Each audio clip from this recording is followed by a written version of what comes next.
Hello lovely people and welcome back to my channel. So for today's painting, I'm going to be using acrylics and I'm going to show you different techniques for painting flowers. Now, the first thing I usually like to do is have a contrasting background.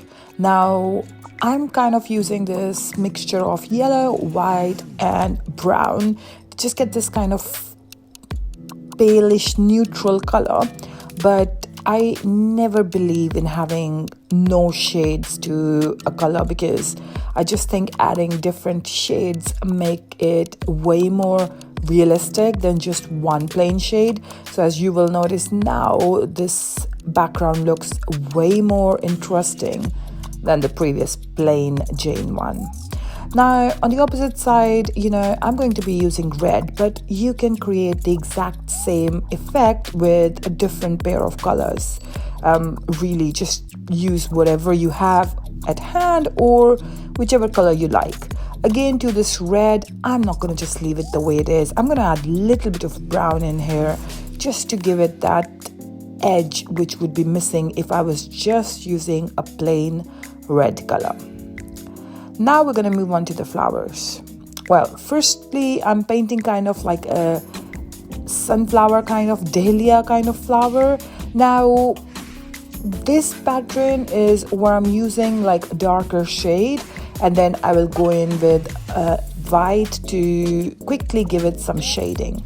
Now, the brush I'm using is actually a watercolor brush. And the reason I'm using watercolor brush to paint my flowers in acrylics because I usually find watercolor brush have way more flexibility than maybe some of the other brushes. So when I'm painting flowers, I really want it to be free flowing because, just pick a flower. You're not going to find even a single petal that's identical. I think with a watercolor brush, it just gives me that much amount of freedom. So I've gone in with alizarin crimson, which is quite a dark shade of maybe magenta. And now I'm going to quickly move in with white because a thing that you need to remember about acrylics is they dry faster than oil. So if you were using oil paint, probably you'll have a little bit more time, but I don't think the watercolor brush will work with oil paint because the oil paint is much thicker.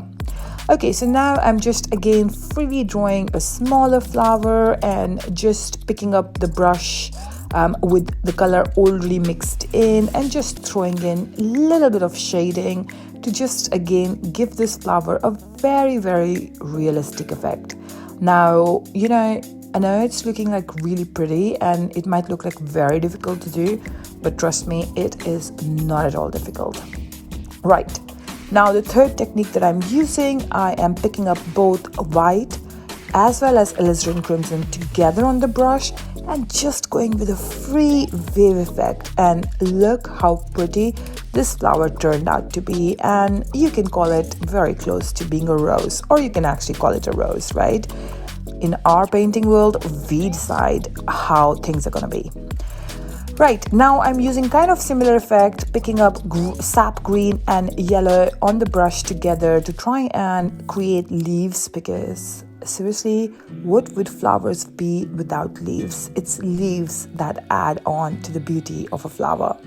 Well, I'm gonna carry on. I'm gonna, just here I'm just going with my gut feeling. Wherever I feel I want to add on more color, more leaves, I'm just going for it. I mean, there is no right or wrong when you're painting. Just be free. Think canvas is a place where we can just be without anyone telling us what's right or wrong.